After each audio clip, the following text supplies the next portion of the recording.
Magandang araw sa ating lahat.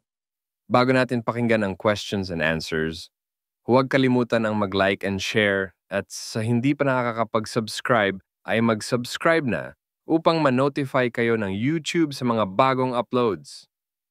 Halina at atin nang pakinggan si Brother Eli Soriano. Sa itanong mo kay Soriano, Biblia ang sasagot.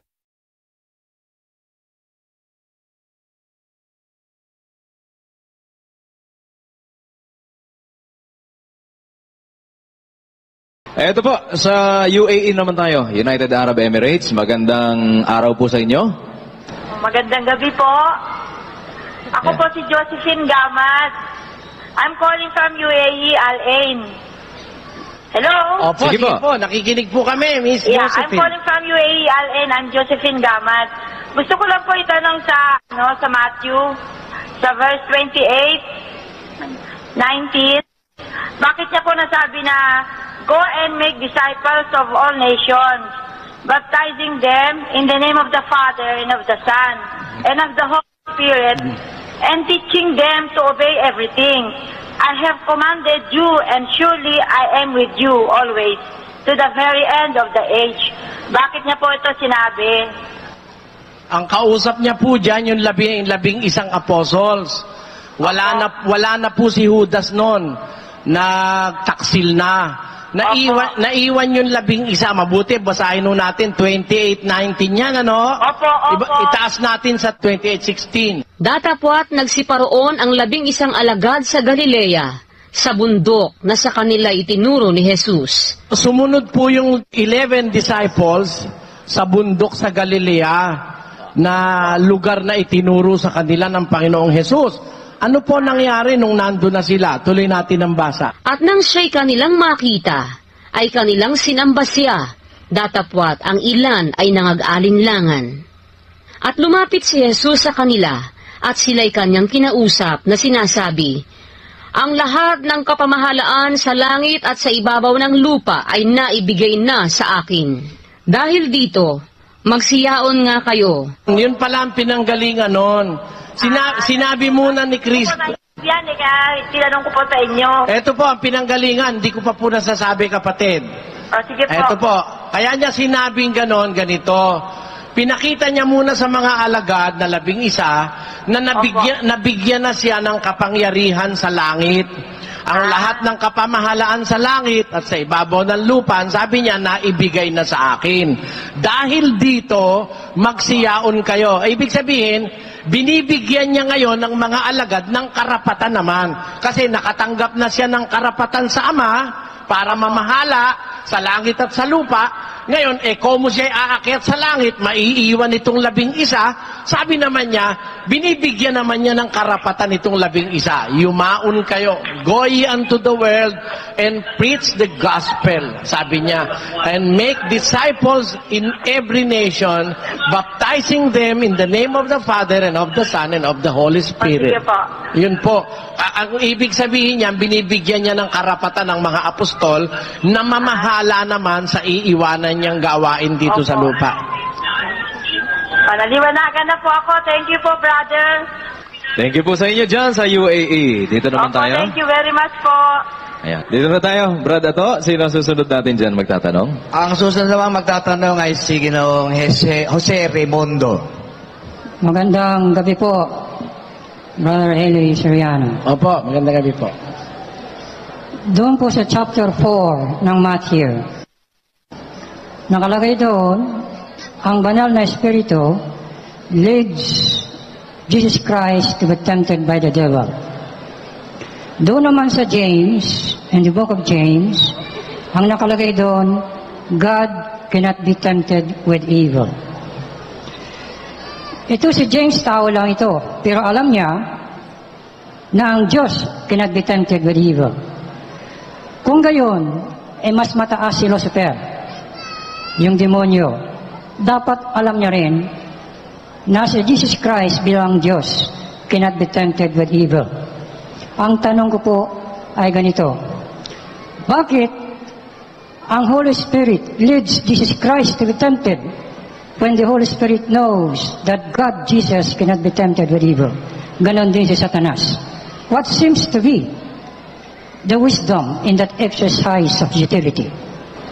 Basahin muna po natin yung sinasabi nyo sa Matthew chapter 4. Pakibasa sa chapter 4 verse 1. Then was Jesus led up of the Spirit into the wilderness to be tempted of the devil. And when he had fasted 40 days and 40 nights, he was afterward hungry.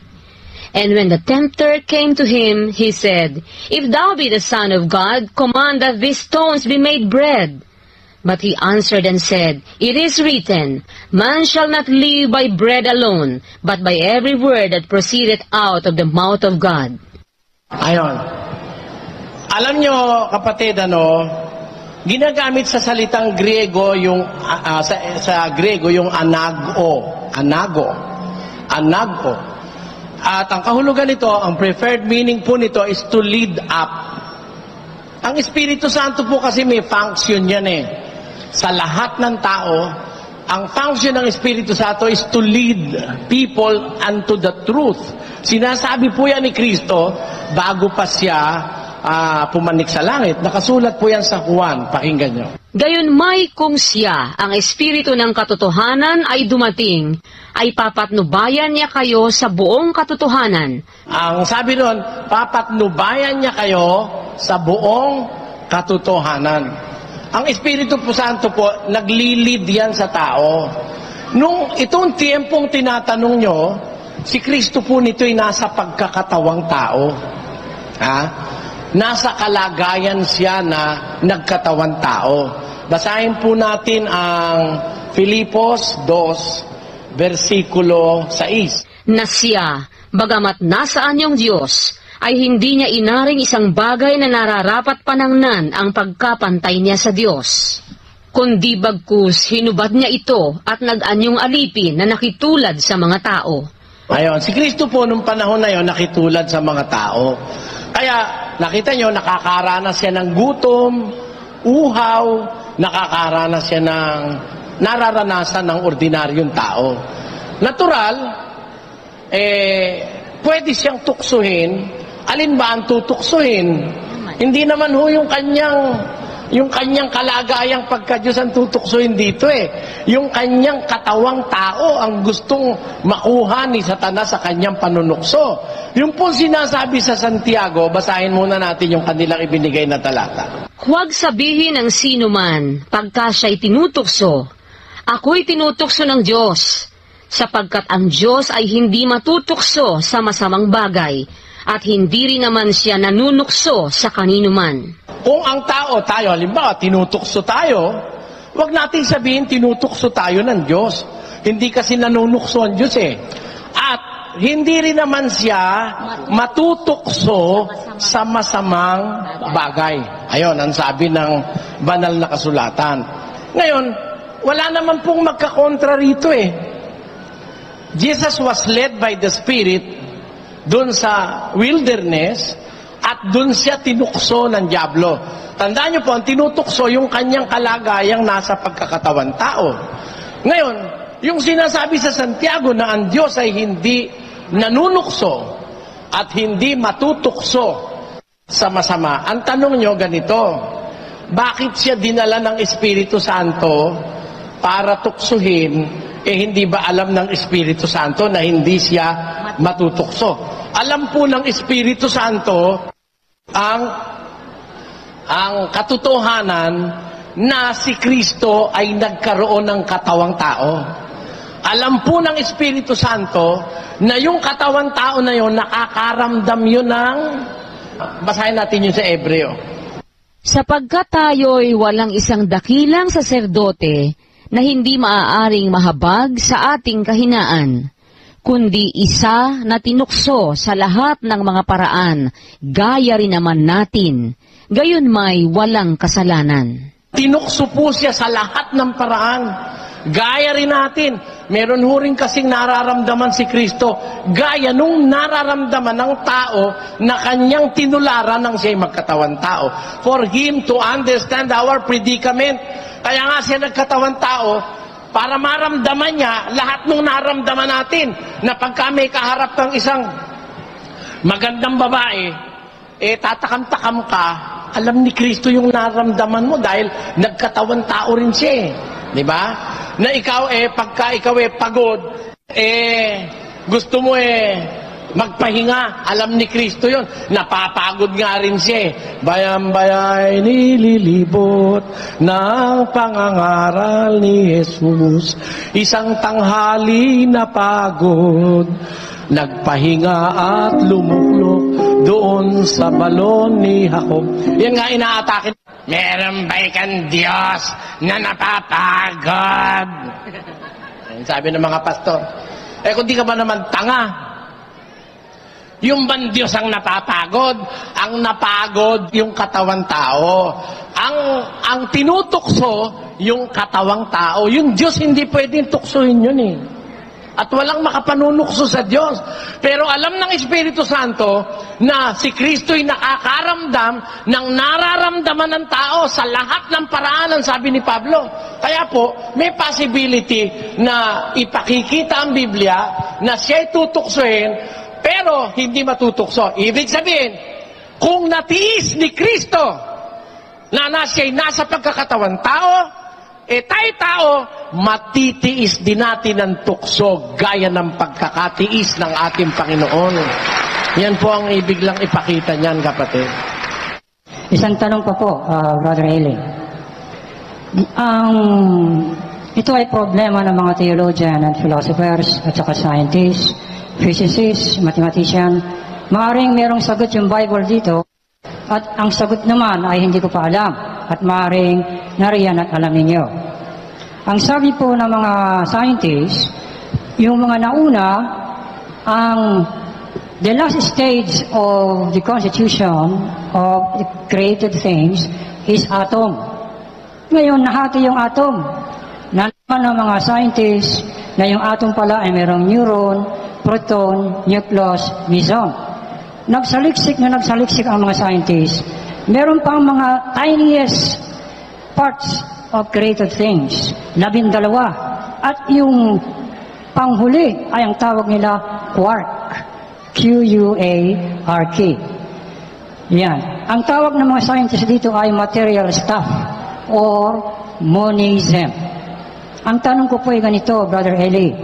Meron bang sagot ang Bible dito?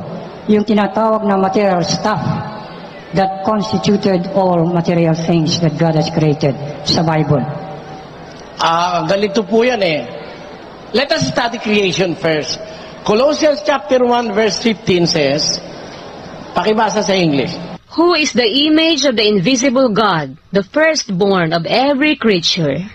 For by him were all things created, that are in heaven and that are in earth, visible and invisible, whether they be thrones or dominions or principalities or powers, all things were created by him and for him. Therefore, creation is divided into two. The visible and the invisible. The heavenly and the earthly, or the universal. Ngayon po, hindi natin po pinag-uusapan how minute a thing is or how it is divided. It is true that the atom is the basic maaaring sabihin yung parang building blocks of the entire universe, because everything that we can see here in the universe is made up of atoms. Ngayon, sa kahanap ng mga kasasaliksik ng mga siyentipiko because of modern technology, hindi pala yung atom pa ang pinakamaliit. Nung araw nga, nung nag-aaral ako ang pinakamaliit na nun yung halos yung cell na cell. But they discovered that the cell, a human cell, is made up of atoms. Ngayon, yung kasasaliksik ng tao, mas matindi ngayon yung mga aid ng ating naked eye, yung mga electron microscope na yon, nakita natin yung mas maliit pa sa atom. Yung palang atom, may nucleus, may neuron, may etc. Ngayon, but it's still a part of the atom. At kung na-divide pa yun ng mas maliit pa ron, it is still in the atom. Di po ba? Ngayon, ano ibig kong sabihin dito? Kahit makita pa natin yung 10 beses pang mas maliit. At makita natin yung 10 beses pang mas malaki sa pamamagitan ng mga powerful telescope. Like that they have discovered now more galaxies than ever before. Those things which seems to be a cloud of dust, perceived to be cloud of dust some 20, 30 years ago, is, according to the Hubble Space Telescope now, it's not a cloud of dust, but it is a cluster of galaxies. Billions of them. We have gone from the micro to the macro. Kahit ano pa po ang mangyari, makakita pa ng mas malaki pa ron. O kaya makadiscover ka pa ng mas maliit pa ron, still the fact remains, God created the visible and the invisible. We regard things invisible because we are limited. What we can see is limited. What God can see is unlimited. In fact, He's the creator of the smallest thing that exists, and He's the creator of the vast galaxies of stars, the macro. Ngayon, ano po ang nananatiling totoo ron, kapatid? Ito ang totoo ron. Yung invisible sa atin, hindi invisible sa Diyos. Ayan.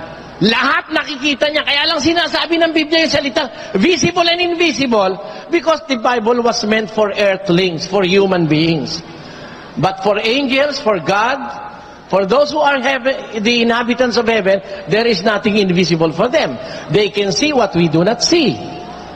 They can feel what we do not feel. They can hear what we do not hear. Kaya dun lang nahahati dahil sa atin. Tayo lang ang nagsa-perceive na mayroong invisible. When in fact, yung invisible na yun, nakikita pa rin ng Diyos yun. At para sa Diyos, hindi invisible yun. At yung invisible na yun, reality yun. Kung paano mayroong material reality, there are spiritual realities, invisible or invisible realities. Ngayon, ang ibig ko lang pong punto dyan, ang isang hindi natin dapat makalimutan, lahat ng yan nilalang ng Diyos eh. Makakita pa sila ng mas maliit pa ron eh. Ando pa rin, nilalang pa rin ang Diyos yun eh. It belongs to the visible and to the invisible. For the meantime, we may call them invisible because we do not have the capacity to see them. But I believe that everything can be seen by the Spirit. Sinasabi yan ng 2:11 of the book of 1 Corinthians. Ang sabi po ganito, For what man knoweth the things of a man, save the spirit of man which is in him? Even so the things of God knoweth no man, but the Spirit of God. But God hath revealed them unto us by his Spirit. For the Spirit searcheth all things, yea, the deep things of God. The deep things of God. Alam ng Espiritu po lahat yan. Nakikita lahat ng Espiritu yan eh. Kaya wala naman akong makitang problema ron, kapatid. Ewan ko lang kung yung iba may problema. Ako wala akong problema ron eh. Kahit makakita pa sila lang mas maliit pa, it belongs to the invisible. For the meantime. But there will come a time the invisible will be visible. Sinasabi yan sa Matthew chapter 10 verse 26, 27. Walang bagay na natatakpan na hindi mahahayag. Ang totoo, kapatid, ganito po yan eh. What we can see now was not seen by the inventor of the telescope. What we can see now was not seen by the first inventor of the microscope. Because microscopes now are far, far powerful than the microscopes of 40, 30 years ago. Kasi po, nung nag-aaral kami, ang aming microscope na nasilip ko sa UP, malaki na eh. Pero ngayon may mas malaki pang microscope eh. Kaya nga nung araw, atom lang ang alam natin eh. Pala yung atom na yun eh. Meron pa palang nucleus, meron pa palang neuron, meron pa palang proton, meron pa ano pa yun? Oh. Yun eh, invisible noon eh. Pero ngayon visible na eh. And I believe there will come a time that nothing will be invisible. Pag dumating na po yung tamang panahon. Kaya para sa akin wala pong kahit na ano pa madiskubre, it remains the same. The fact remains the same that all these things were created by a powerful creator who knows and who can see the micro and the macro. Yan po ang paniniwala ko dyan, kapatid. No problem. Maraming salamat po. Thank you po. Sa Italy naman po tayo ngayon. Hello, Italy. Hello, magandang gabi po. Opo, hello? Isalibuto, magandang gabi siya, Brother Lee. Sige po. Si Jesse Ramirez po ito, bumabati po sa lahat po ng ating po mga kasama diyan sa Pilipinas, sa buong dating daan. At Eli, tatanong ko lang po. Sige po. Gusto ko po sana itanong sa inyo po, paano po ba ang magandang paraan para malabanan yung mga taong mainggitin na ang hanap sa kapwa ay ibaksak o manira ng kapwa? Hindi po natin sila dapat labanan, kapatid.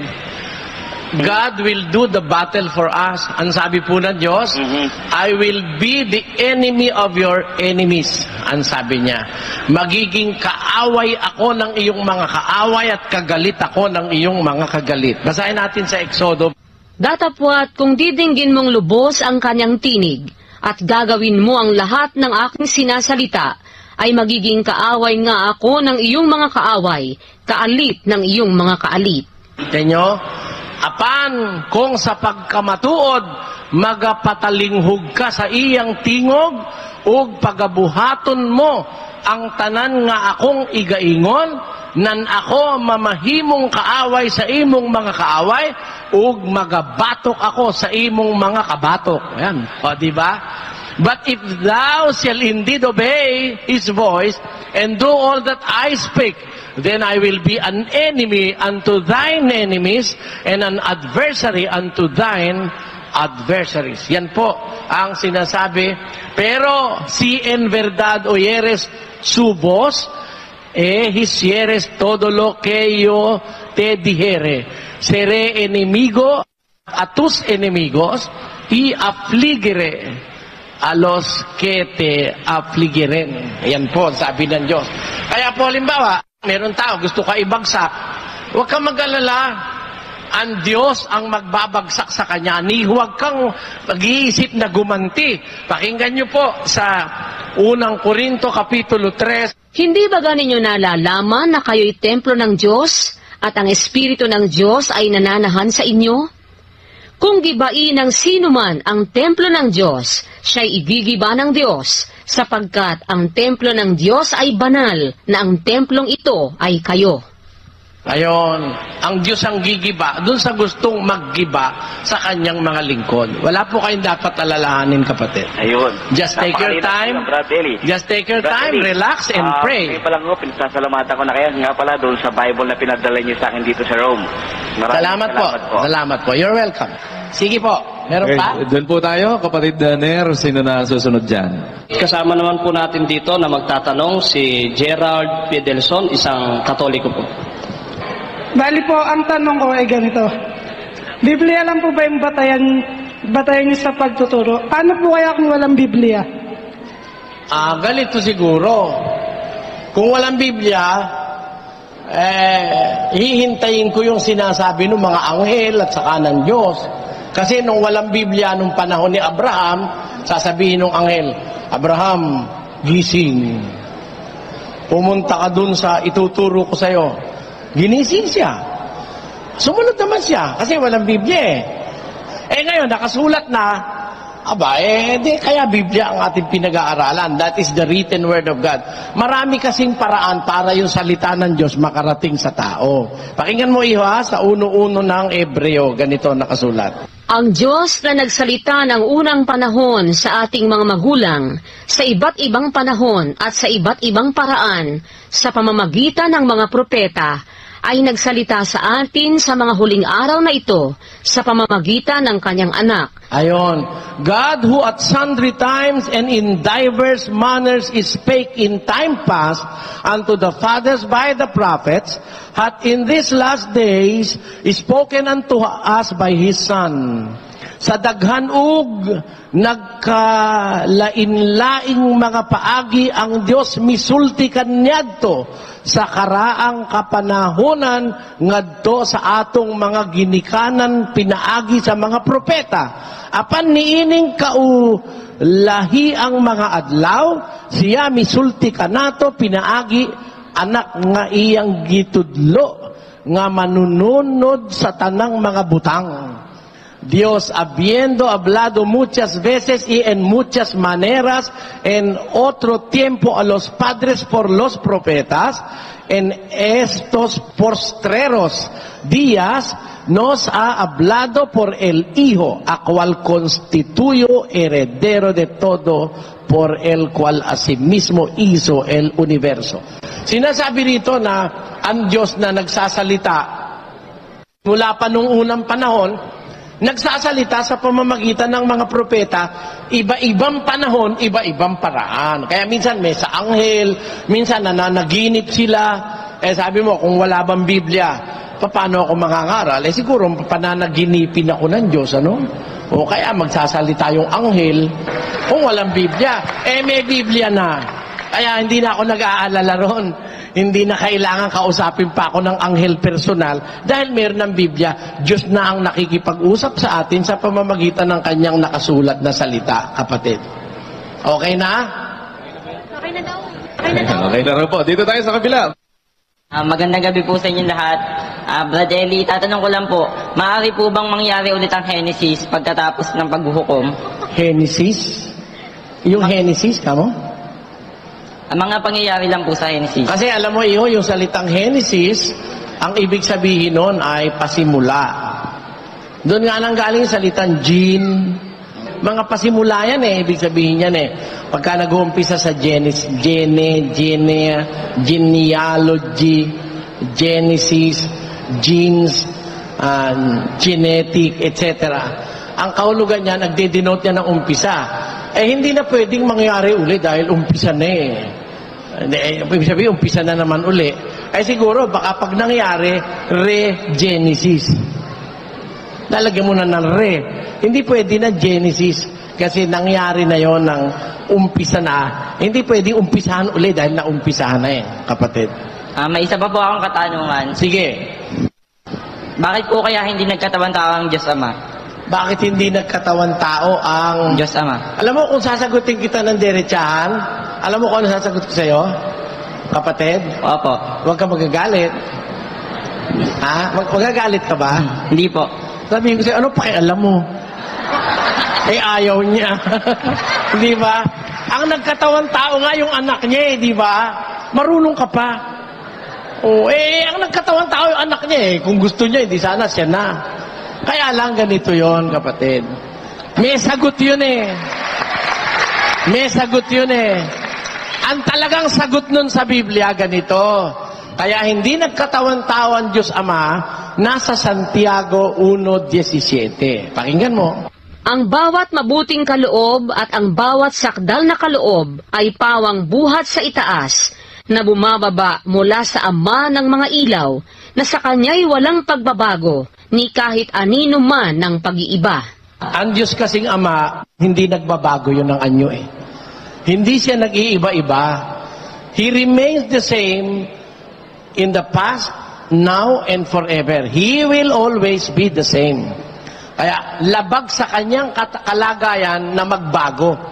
Hindi siya nagbabago. He will always be like that, no more, no less. Kaya siya ay pirming-pirming ganon. Hindi siya dapat magkatawan tao dahil hindi nga siya nagbabago. Yun ang description ng Biblia sa kanya. Siya ay Ama ng mga ilaw na walang pagbabago, walang anyo ng pag-iiba't iba. Si Kristo nagbago nag-iba Kasi dati nasa anyong Diyos, nagkaroon siya ng anyong tao. Nagkatawang tao siya ayon sa Filipos 2:5-8. Yun ang sagot doon, kapatid. Maraming salamat. Okay na? Salamat. Sige pa. Ay, balikan po natin ang Italia. Meron pa tayong isang magtatanong doon. Hello? Hello? Sige po. Hello? Sige po, sige po. Magandang araw po sa inyong lahat po dyan. Brad Eli, magtatanong lang po ako. Sige po. At ang katanungan ko po dapat po ba na ang isang taong namatay na dapat pa po siyang dasalan o idaan bago sa simbahan bago ilibing? Dasalan? Oo. Opo. What do you mean dasalan? Kasi katulad po ng nakagawian po ng mga ninuno, yung mga dating religion. Kasi kapatid, ganito, no? Makasabat ako. Yung salitang dasalan, iba sa ipagdasal. Apa, bali yung ipapanalangin, ganun. Yun. Iba yung dasalan. Kasi pag dinasalan mo, sa kanya ka magdadasal. Yun ang kahulugan ng dasalan. Pero kung ipagdasal, you're going to pray for him. Di ba? Apa. You're going to pray for him. And ang sagot ko ganito, yung isang taong patay na, nasa kapangyarihan na ng Diyos yun. Hindi na yun ipinagdadasal, nasa kanya na eh. Kaya nga mo ipinagdadasal, wala pa sa kanyang kapangyarihan eh. Pero pagka namatay na, wala nang magagawang tunay sa namatay na katawan, ang sabi ng pasyon. You cannot amend anymore his life, his virtues, his mistakes, his shortcomings, his everything cannot be amended by any prayer. Kaya ang patay hindi na po yan ipinapanalangin. Wala ka pong mababasa na doktrina Kristiyana sa Bagong Tipan na may patay ipinanalangin nila. Wala nun. Wala kang makikitang kahit isang instance na nalangin ng mga apostol para sa mga patay o ang mga unang Kristiyano yung nanalangin para sa mga patay. Never. Wala yon. Kasi alam nila ang kahulugan na ang tao'y pag namatay na, nasa kapangyarihan ng buong buo ng Diyos. Gaya ng sabi ng pasyon. Gayon nga ni itong araw habang ikay nabubuhay kusang binabahalaan mili ng anumang bagay magaling o masama man. Tunay na di magwiwika ang Diyos poong dakila.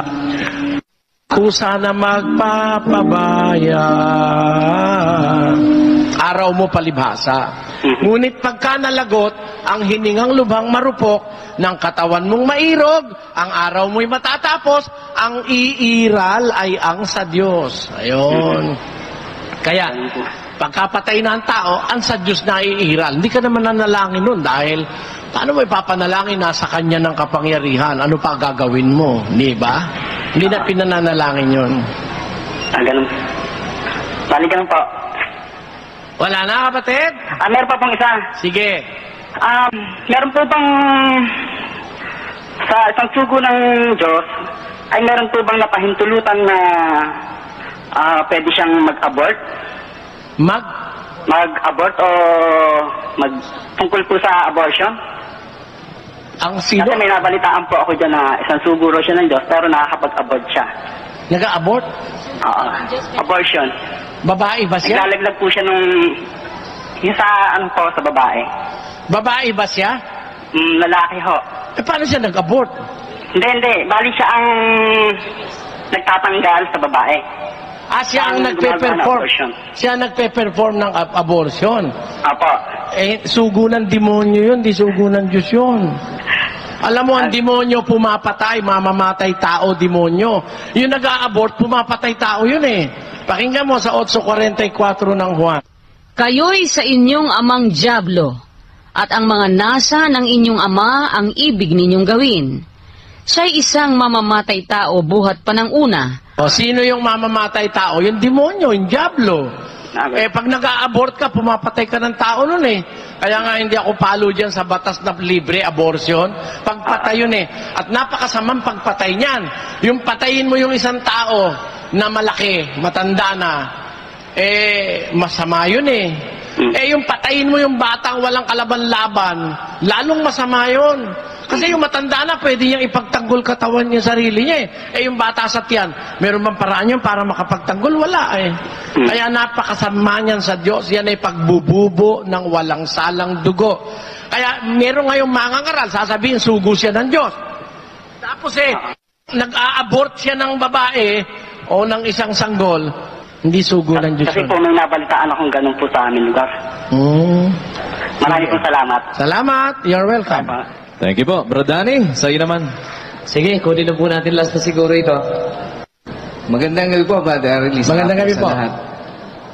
Pagkatapos po ba ng paghuhukom, yung po bang mga hirang na sa Diyos, makikita na po ba nilang Ama? At ano po ang kanilang magiging kaanyuan? Ang kaanyuan nino? Nung po mga hirang. Maliligtas, yung mga hirang. Magkakaroon sila nung katawang gaya nung katawan ni Kristo, nang ipanik niya sa langit. Yung katawang hindi material. Di ba siya, nakasara yung bintana, sa kapinto, nakapasok siya. Ganon ang magiging katawan ng mga maliligtas. Sa Filipos 3:20. Pakibasa.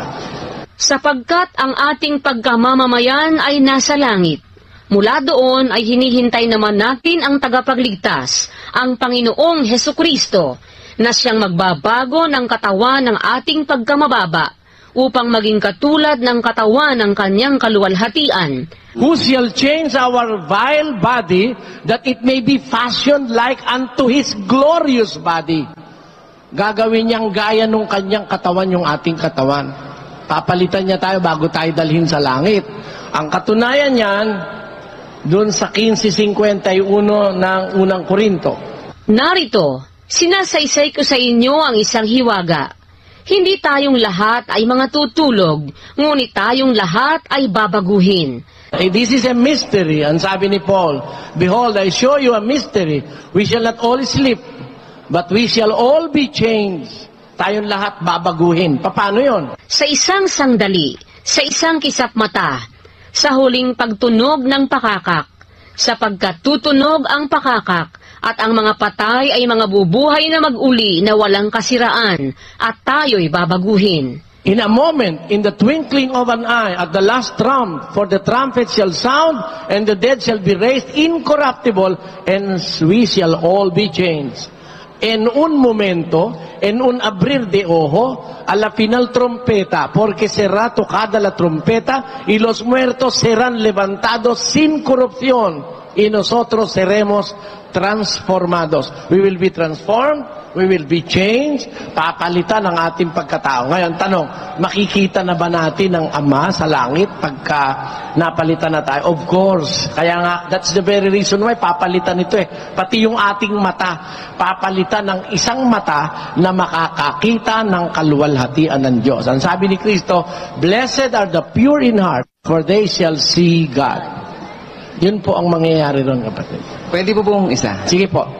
Ang panaginip po ba ng tao ay base sa kanyang buhay o sa nakikita ng kanyang mata? At bakit po yung katawang lupa ay napapagal pagka po nananaginip?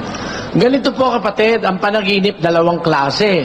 Isang panaginip na may kabuluhan, meron ng panaginip na walang kabuluhan.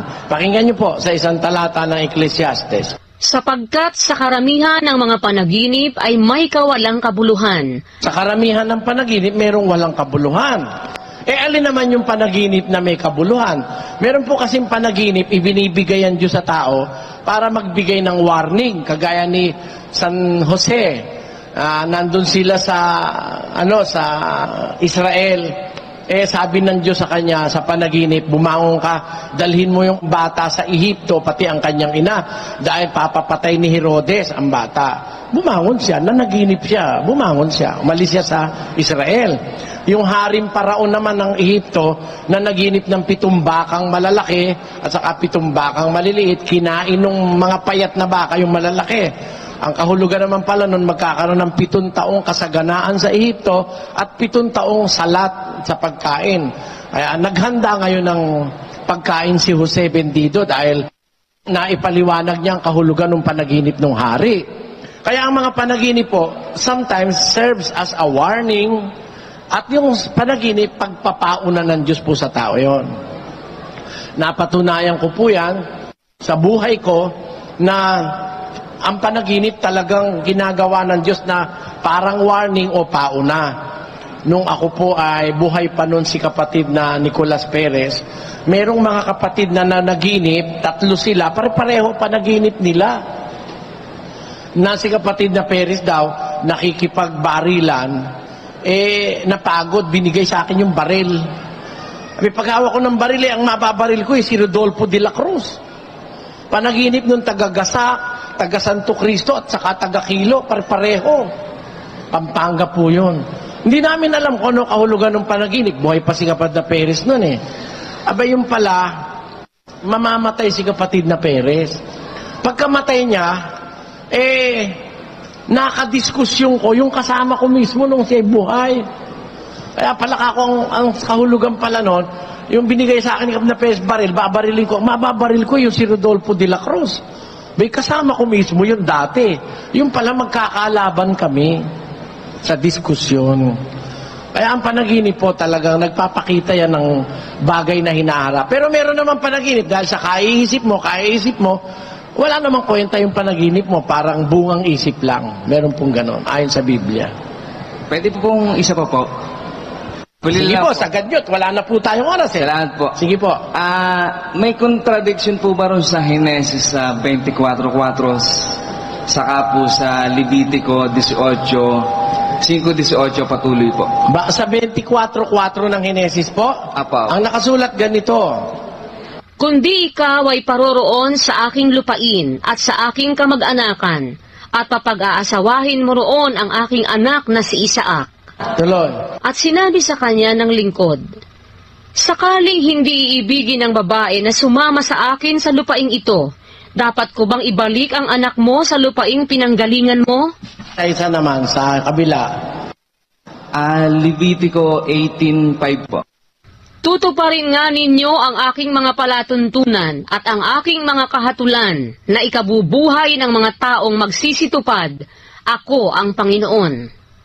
Huwag lalapit ang sino man sa inyo sa kanino man sa kanyang kamag-anak na malapit, upang ilitaw ang kanyang kahubaran. Ako ang Panginoon. Wala pong contradiction doon. Wala po. Malaki po ang ug-agwat nun eh. Sa panahon po ni Abraham, napakalayo po nun sa Israel. Panahon po ng patriarka noon, na noon, inaalaw ng Diyos mag-asawa, yung magkapatid, magpinsang buo, magkamag-anak na malapit. Ang katunayan si Cain, ang napangasawa niya, kapatid niya eh. Hindi ba?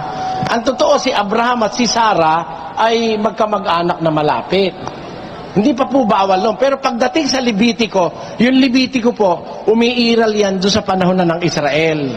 Malayo na po yan sa panahon ni Abraham. Ipinagbawal na po noon dahil marami ng tao noon eh. Pwede ka namang hindi sa kamag-anak na malapit mag-asawa eh. Hindi po walang contradiction po ron. Sige po, maraming salamat. Salamat din po. Gandang gabi, Brother Rede. Ayon mo sa Panginoon sa Kristo, sino ang tunay na Diyos? Ayon sa Panginoon sa Kristo? Ayon sa Panginoon sa Kristo, ang tunay na Diyos, yung Ama, saka siya. Saka ho siya? Siya. Ayon sa Kanya. Ang ibig bang sabihin ni yung Ama nagsugo sa Kanya at ang Panginoon sa Kristo ang sinugo, lumalabas o isang Diyos na nagsugo at isang Diyos na sinugo. Di dalawa ang Diyos? Kung bilang ng tao pag-uusapan, dalawa. Pakinggan mo sabi ni Jesus, 8:16 ng Juan. Oo. At kung ako'y humahatol, ang hatol ko'y totoo. Bakit? Sapagkat hindi ako nag-iisa. Bakit? Kundi ako at ang Ama. Sabi niya, kung humatol ako, totoo hatol ko. Dahil hindi ako nag-iisa. Kundi ako at ang Ama na tumatahan sa akin. Kaya hindi siya nag-iisa. Hindi iisa. Ang ibig sabihin ay pareho silang Diyos. Oo. Nakasulat eh. Pakinggan mo, uno-uno ng Juan. Nang pasimula, siya ang verbo. At ang verbo ay sumas sa Diyos. At ang verbo ay Diyos. Tamo. Nang pasimula, siya ang verbo. Yung verbo sumas sa Diyos. And the Word was with God. And the Word was God. Ang verbo ay Diyos. Oh. Bakit natin natitiyak Diyos nga siya? 2:6. Pakinggan niyo sa Pilipos. Na siya, bagamat nasaan yung Diyos, ay hindi niya inaring isang bagay na nararapat panangnan ang pagkapantay niya sa Diyos. Pantay pa nga sila eh. Hindi mo pwede sabihin pantay siya, na siya rin yun. Ginalamit yung salitang pantay sa dalawang entity. Ha? Hindi ko pwede sabihin, ang Biblia ko pantay. Wala namang kapantay. Paano mo sasabihin pantay? Ha?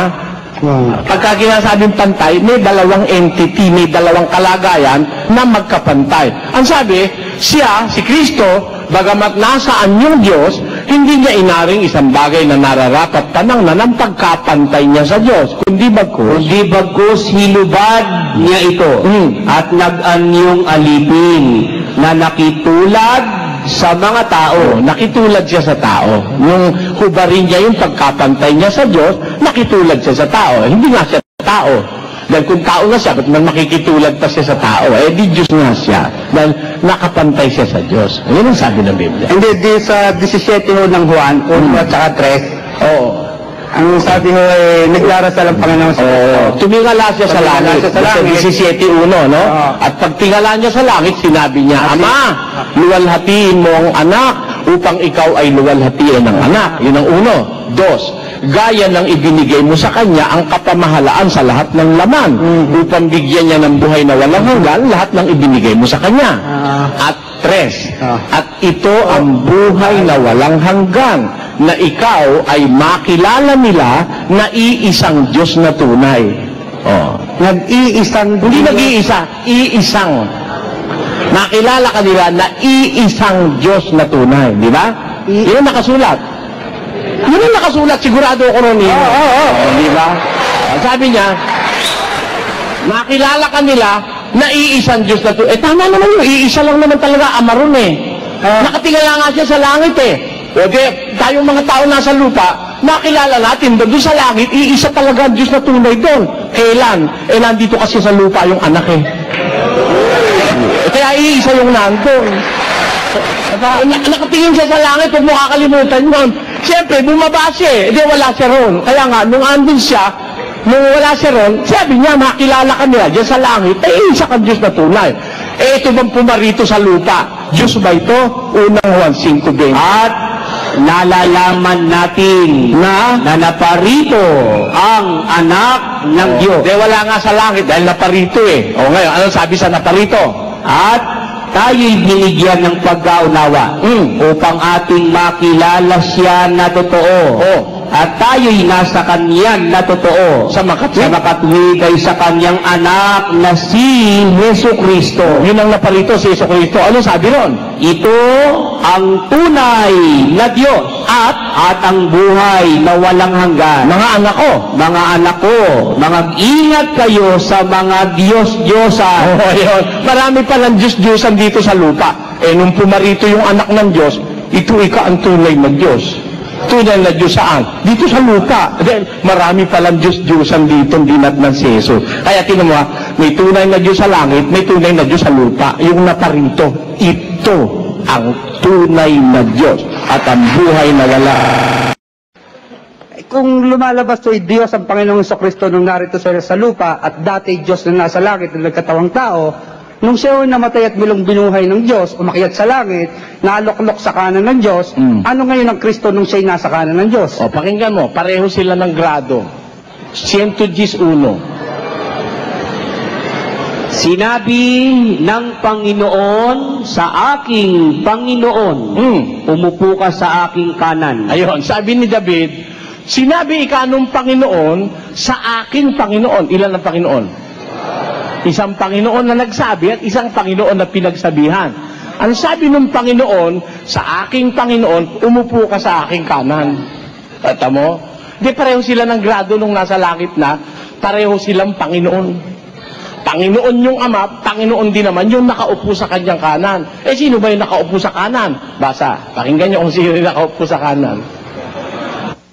Kung kayo nga'y muling binuhay na kalakip ni Kristo, ay hanapin ninyo ang mga bagay na nangasa itaas, na kinaroroonan ni Kristo, na nakaupo sa kanan ng Diyos. Ayun, nakaupo pala si Kristo sa kanan ng Diyos.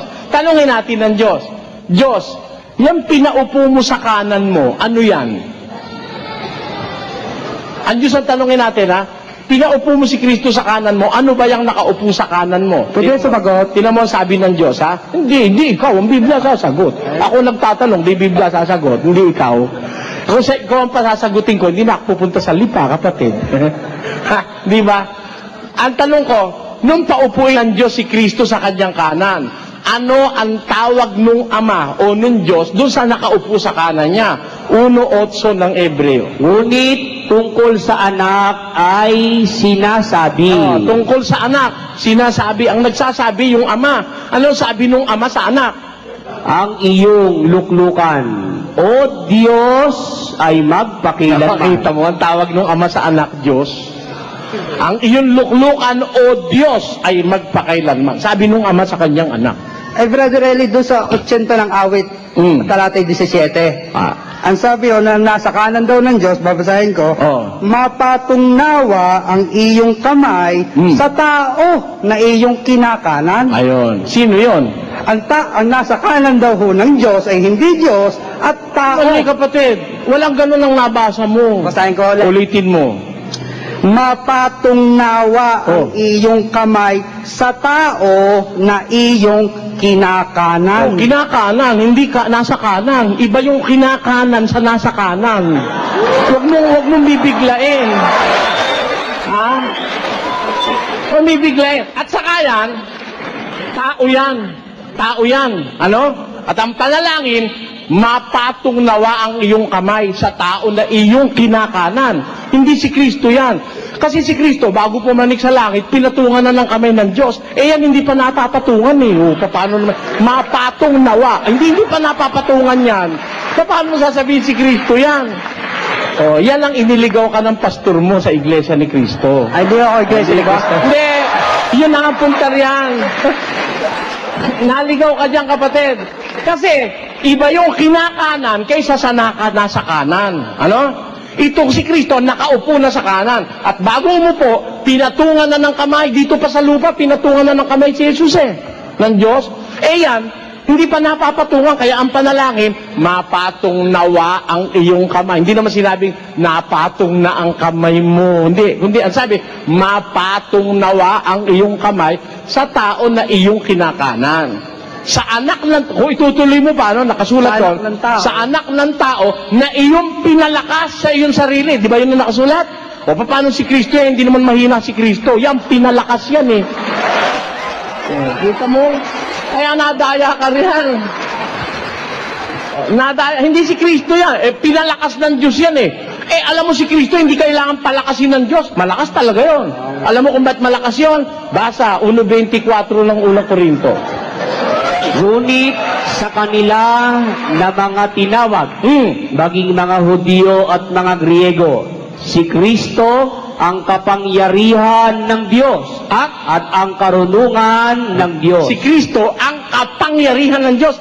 Jesus Christ is the power of God. Kita mo, palalakasin ba ng Diyos yun na nga ang power of God na sinasabi ni Pablo?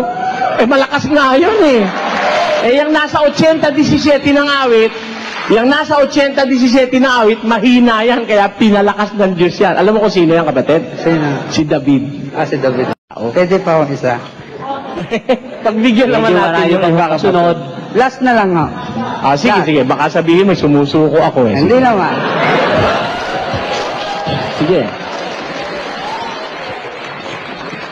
Ang anak, Diyos, ang ama, Diyos,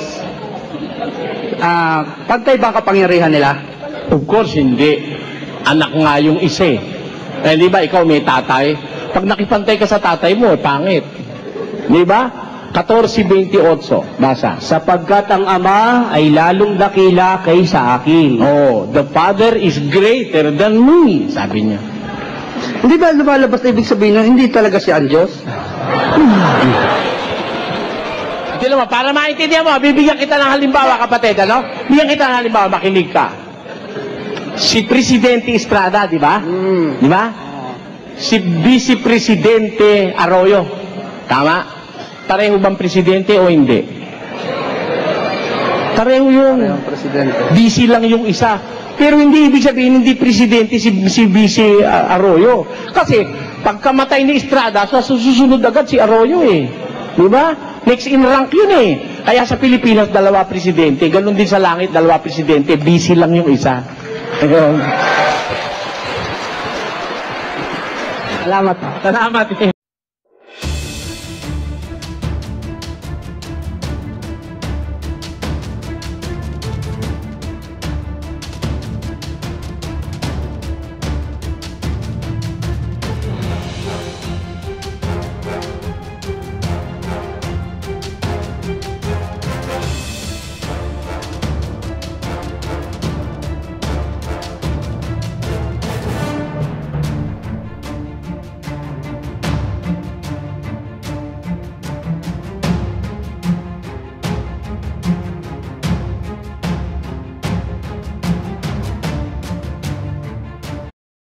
Kung nagustuhan ninyo ang aking upload, please like, share, and subscribe. At mag-comment na rin sa nais mag-donate voluntarily sa aking GCash.